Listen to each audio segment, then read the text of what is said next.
Gerry Armstrong, what a worker he is.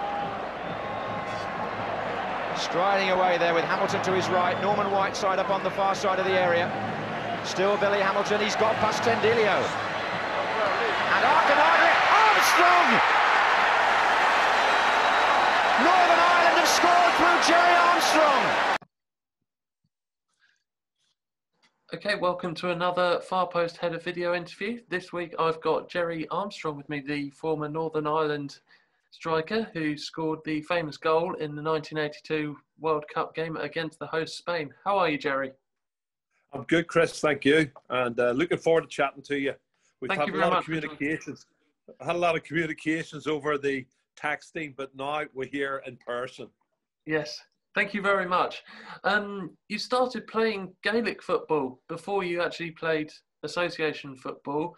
How is that different from the association football? Yeah, well, Gaelic football in Ireland is a very popular, big sport, and basically you catch the ball. It's a mixture of soccer and rugby, you know, and you catch the ball and run with the ball. You were allowed to take 3 or 4 steps, and then you had to bounce the ball once, but you couldn't bounce it twice consecutively. You would have to flick it up with your feet and keep going. So there's a technique, it's called hand to toe, and you would run with the ball at pace, and that was a technique, and that's how you would do a solo run, but that would cover distance. So it's a good sport, very popular, big crowds watch it at Croke Park. You know, we're talking 80 to 100,000 people would watch the final. You know, so it's massive. And then I played hurling as well, which was the stick and a small ball. So that was the 2 sports I played up until I was about 15 or 16. And then you moved on to, from that game, which sounds much more sort of physical, to association football. And after just a couple of years sort of playing it, you then moved across to play for Tottenham, moving over to North London. What sort of grounding did the early sports in Ireland help with you playing over in Tottenham? The sports that I played, the Gaelic and hurling, were really rough sports and physical, very physical. And there was always fighting in it as well. There was punch-ups and stuff.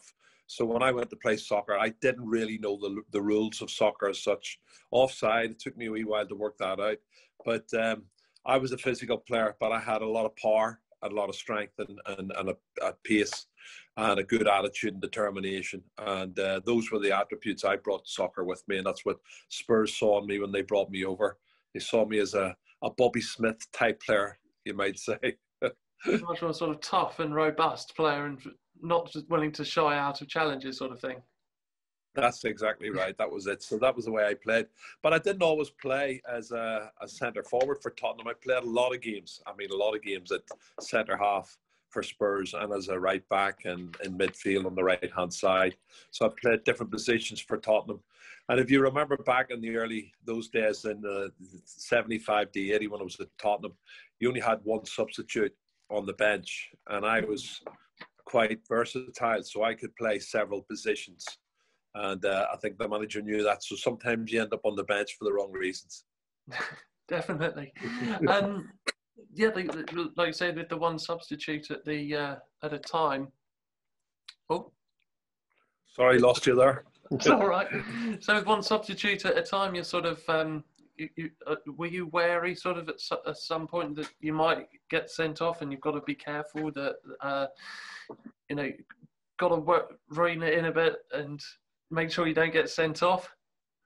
It was difficult, you know. I think as I learned the rules more, I adapted better, and it was more control. I was a more controlled player and tried not to get sent off too often. And my last game as a footballer, I think as you're getting older, you get more frustrated, and I end up getting sent off as a player, and that was my last professional game. I did play amateur football afterwards for Crawley and for Worthing Football Club, and then I went back to the Irish League and played some games for Glenavon. But you know, basically, you know, you do have a stage where it's difficult for you to accept a lot of the changes, and the football has changed a lot. It's a lot less physical now, for me. And there's a lot of diving, which I don't like in the game. I see a lot of players diving and pretending they've been hit, and they've not been hit. So that would be alien to me.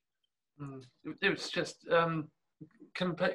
incomparable, really, is it? Sort of the two times, like we say with players that dive now, you always know who's going to be the certain players that dive, but it seems that they'll go down at any opportunity, really, to get a free kick or a penalty. Yeah, they're good at it as well, Chris. I have to say, some of the continental players, I've watched them coming in from Italy, from France, from Spain. They're more akin to doing it, but I've seen a lot of British players can do it now as well. They picked up the techniques, and it's creeping more into the game. The one for me, I love watching Messi because he's small, but he's skillful, he's class, and he never dives. He doesn't go down. Messi always tries to stay on his feet, and he gets kicked a lot, but he stays on his feet, and he's one that I love to watch. I was going to come on to him a little bit later to ask you about your opinions of him at the moment with his transfer request. If I could go back to when we mentioned earlier about you started playing at Tottenham, they were going sort of a bit through a difficult stage when you joined as well. And they were relegated towards the end of sort of I think it's mid 76-77 season. And yes. They then spent a season in the second division. What was happening at the club at the time that caused them to drop down? There were several reasons. One, I was just breaking through into the first team at that stage in 76-77 season, and the management changed. Terry Neal was the manager, and he left to go to Arsenal. And of course, Keith Bergenshaw, who was his assistant, he was the coach. He came in as manager, and that was a big change. Keith was very close to the players, and he was a brilliant coach. I think he still had to evolve as a manager as such. But the biggest problem I had was the season. At the end of the 76 season, we went on a world tour, and we went to Toronto, then down into Los Angeles, then over to Hawaii, Fiji, New Zealand, and Australia, and then back through India and Rome. So that was a 5.5-week tour, and we played 9 games. And when we came back, we were shattered. I'm not being funny. And I think it took its toll. Several players ended up with meniscus problems. Jimmy Holmes and Don McAllister both had cartilages and had to come back early from the tour, and they weren't able to participate at the start of the season. But I think that took its toll on the players, and I think that was one of the main reasons, if not the main reason, that Tottenham got relegated that year.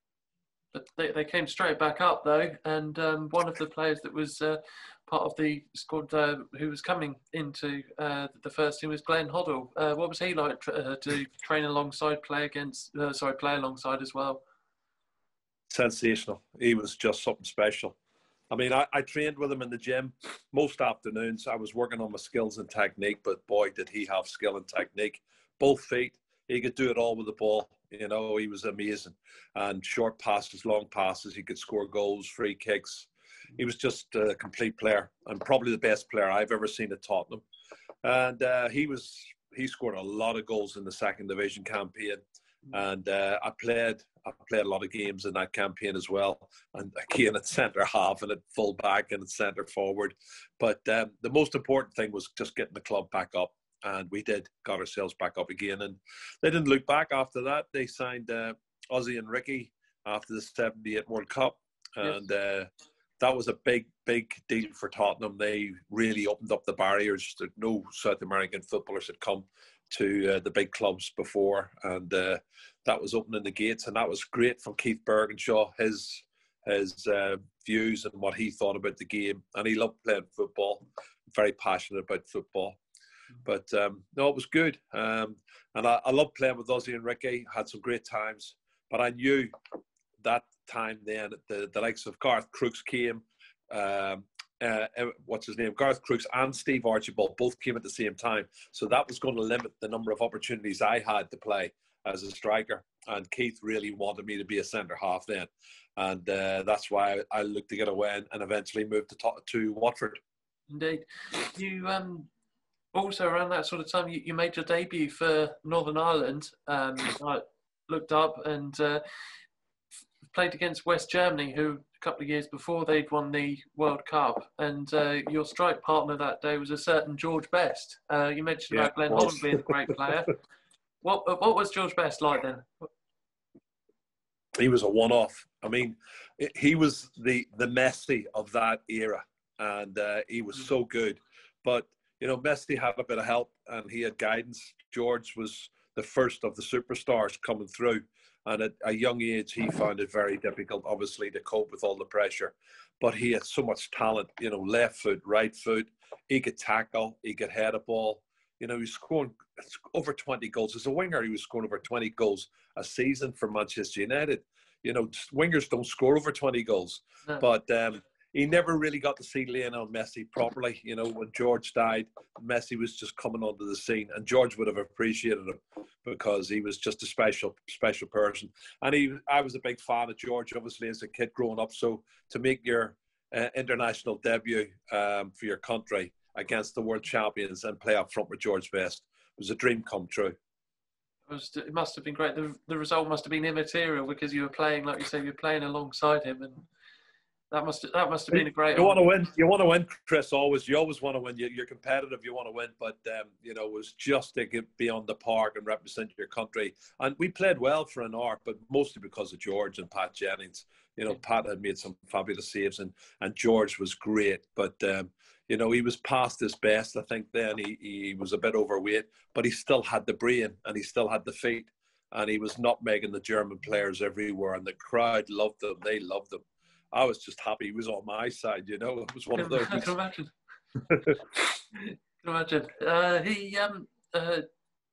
You then sort of like mentioned just there that you moved to Watford. They then came up from the second division up to the first, and Graham Taylor was the manager at the time.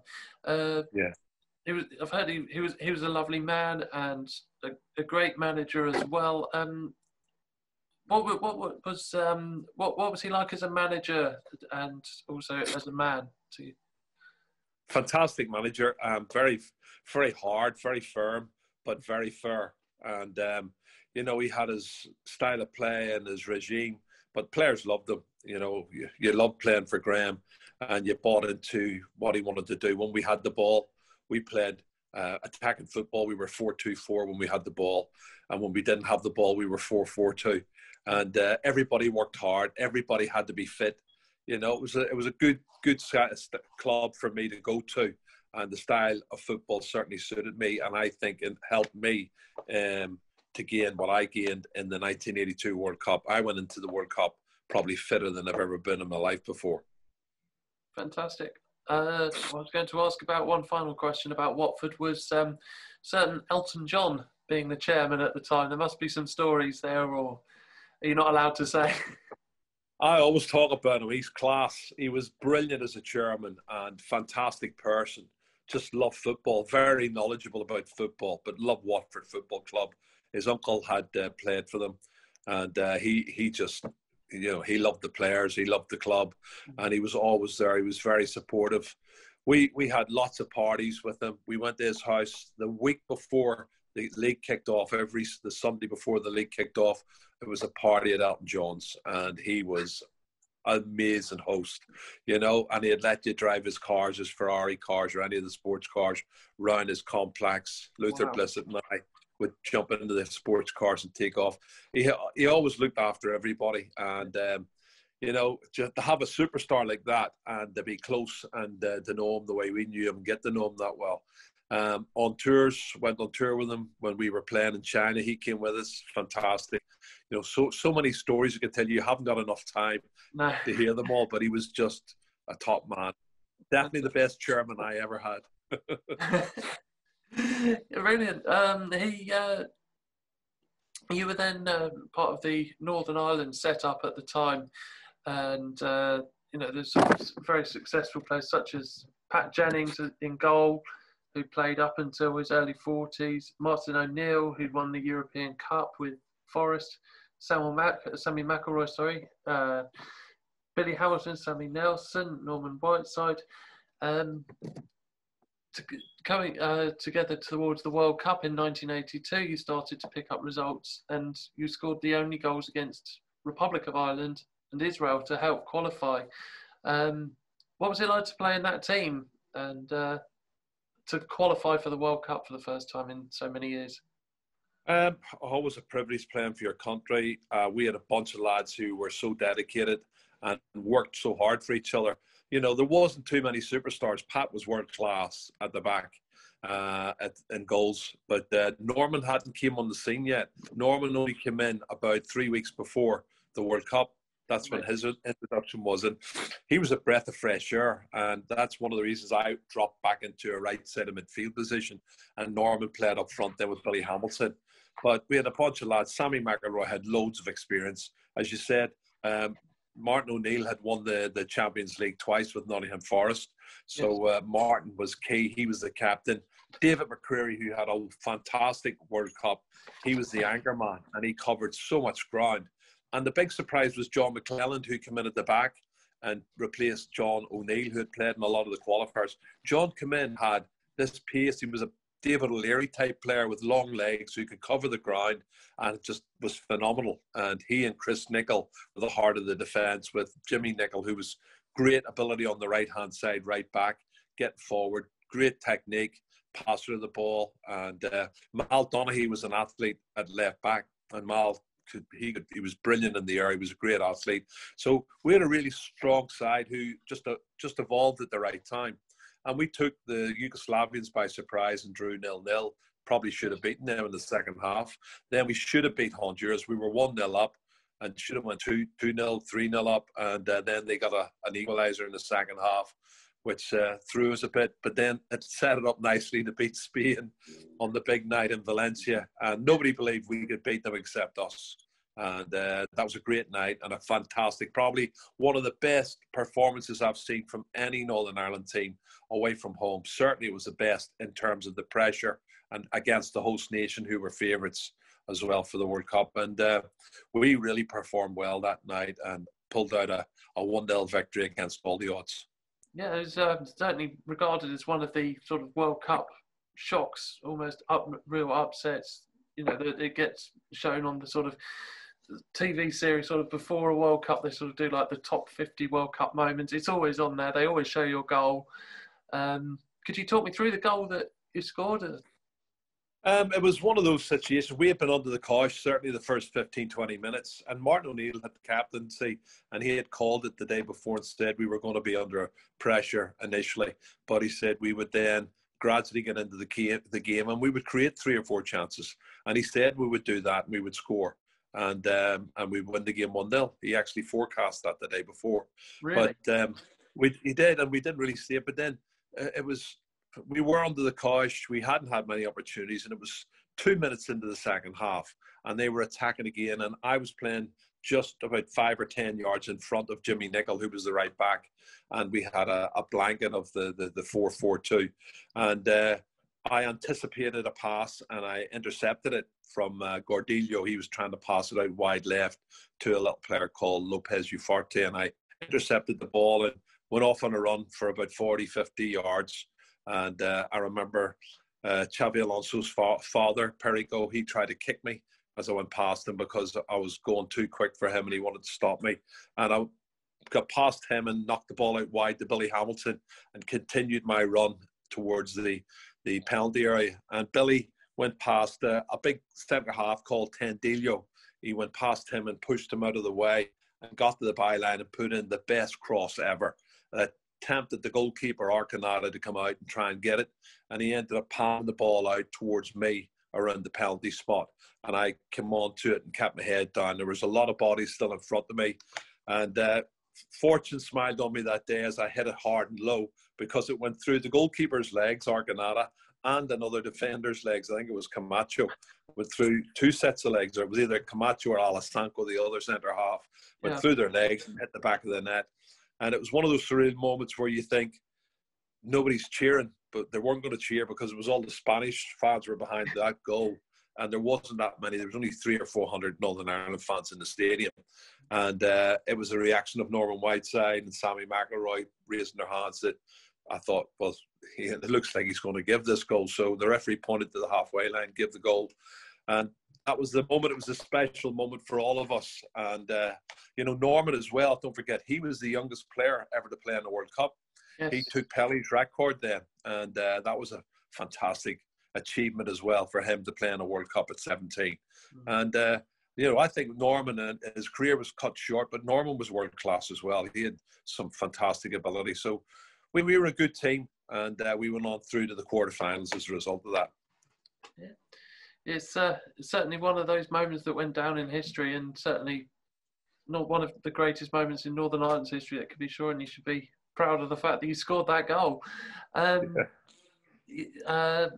My next question was, as one of the results of the goal that you scored there, you then moved to Real Mallorca a year later. That's right, yeah. They must have given you some stick for the goal that you scored against their nation.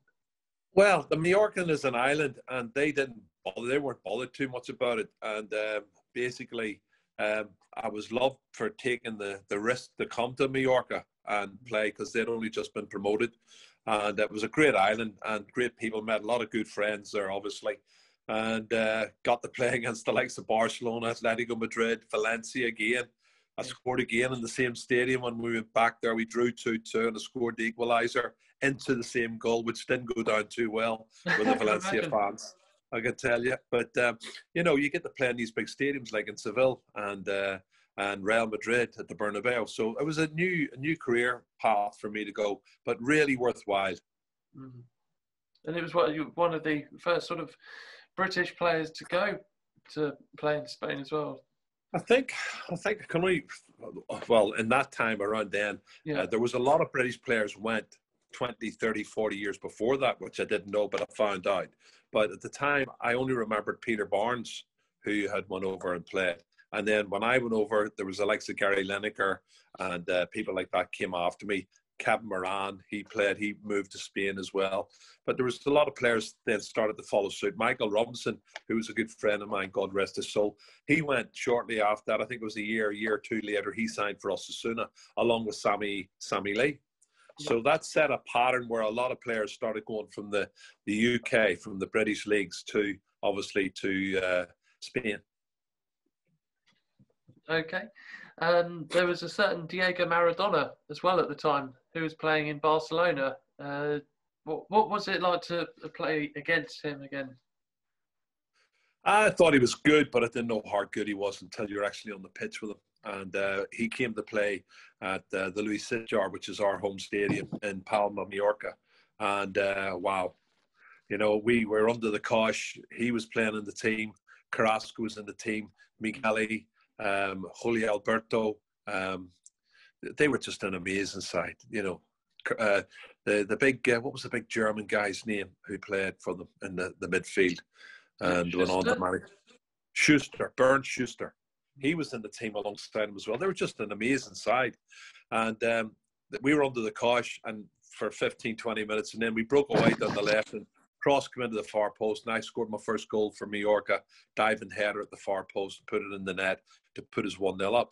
And I thought, I've done well here. Wow, what a mistake that was. Maradona went into third and fourth gear. And he just destroyed us. They beat us 4-1. He was you couldn't play him. He was unbelievable. I'd never seen a player do what he could do. His acceleration, his first touch was all left foot, but his first touch was controlling away. And you couldn't get near him. He was just incredible. So I was blown away by his performance and the way he played. And it was an eye-opener. But, I don't think they even won the league that year. I think Athletic Bilbao won it again. I think it was Athletic Bilbao won it because the year before it was won by Real Sociedad. And they only won it twice, 80, 81 and 81, 82. So I think 83 season, I think it was Bilbao won it. They were a really good, strong, solid side. More like a British team than a Spanish team. Yes. But I learned a lot about the Spanish Football League. Brilliant.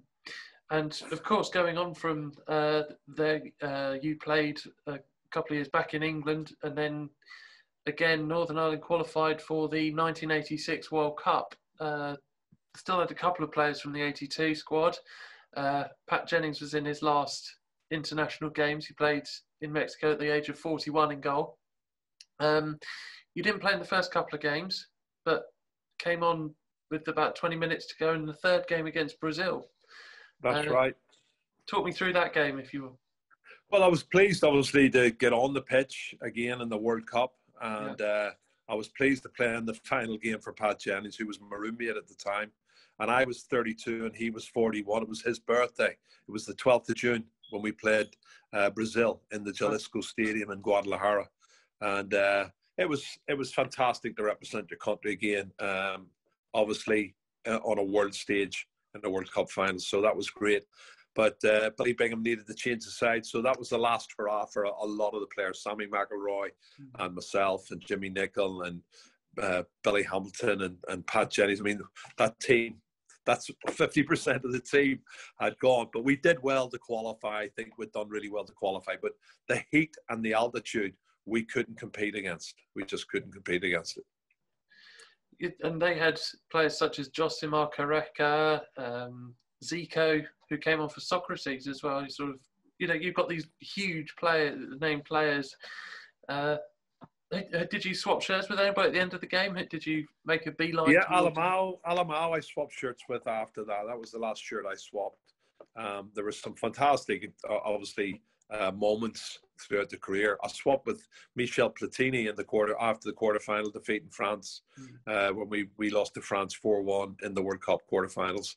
So I have Michel Platini's shirt from that World Cup to say cheerio, and he got my shirt. And I bumped into him a couple of times since. He's a great guy, and he tries to get me to play in some of his golf events over in Switzerland and France and places like that. But good memories, all good memories. And I've only got a couple more questions left, and then I'll leave you to it. The first one being that you did have a spell as manager at Worthing in non-league. You got promoted, but then you twice. Twice. But then you sort of went to the assistant manager role at Northern Ireland. Would you like to have had a crack in management? I was going to. I mean, I was there for 3 seasons, and we got promoted. The first season I joined, they were bottom of the league in the second division, Deodora, and I made sure we didn't lose any games at home that year, and found out all about the Deodora division and the teams that I needed to improve against for the following year, and it was good. And then the following year we won the league with 3 games to go, I think it was. We were clear, and we did really well. And then the following year we went straight up again to the conference, and the chairman had told me at the time that we wanted to get into the conference, and I wanted to check it out as well. Sammy McIlroy had done the same with Macclesfield. Martin O'Neill had done the same with Wickham, and I was following in their footsteps to come into the conference as well, and to obviously improve the squad, get better players, which is what you have to do. But then after we got promoted, about a week afterwards, the chairman came to me and asked to speak to me, and he said, "Look, I've had to think about it," and he says, "I don't think financially we can afford to go up. It was going to cost a lot more money than he had anticipated." So I had been offered the Northern Ireland assistant manager's job, and I was turning it down, or had turned it down. But then I had to go back and say, look, I'm now in a position where I can't take the job. So I left Worthing and went to become assistant manager with Brian Hamilton at Northern Ireland. One final question. You played alongside George Best, Glenn Hoddle, John Barnes, and against Diego Maradona. Do you have a favourite one of the 4, do you think, that you can say the standout one of the 4? I'll always go for my mate George Best, because he's my countryman. And right. I don't think anybody has ever seen his full potential. His full potential was unbelievable, really. I think the best player I've ever played against is definitely Diego Maradona. He was unbelievable. He's just an incredible player. Glenn Hoddle tells me he thinks he's his all-time greatest player ever. Glenn has told me that himself, and Glenn was a bit special, and Barnes was special. But George, I think he packed the game in at 23 and went to America, and he hadn't even got anywhere near his peak. I'd love to see, with the right manager, keeping him on the right track, what he could have done, because he was something special. He's definitely one of those sort of players like Gascoigne. You think of the what ifs, don't you? The think if say someone like Ferguson had come in, kept him under his wing and things like that, then you maybe would have seen a lot better. But the glimpses that you did see were just fantastic then. Oh, totally, totally, Chris. I think, George was a lovely person as well. I worked with him at Sky. He was working on the shows at Sky. Well, I was in Spanish football, and I only ended up in Spanish football because of George, and he had told them Gerry played, and they were going to take the show on. And he was the one that advised them that I'd played in Spain and could give them knowledge of the Spanish La Liga. Wow. And I got that job, and I was there for 22 years.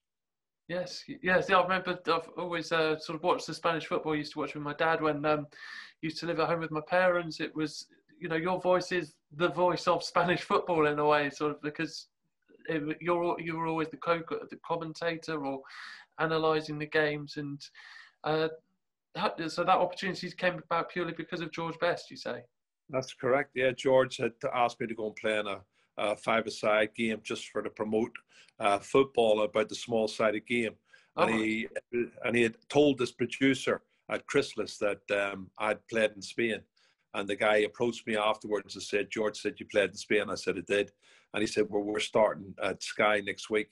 And he said, would you be around to come in and talk about Spanish football? We don't know an awful lot about Spanish football. So I come in to talk about being the difference between Spanish football and the Premier League, basically, then. So that was my job. And after the first time, they said, well, what are you doing next week? So it continued. Then I got a contract, and it went on for 22 years. Fantastic. Okay, I'll end the interview there. Thank you very much for your time, Gerry. Lovely speaking to you, Chris. Yeah, thank you.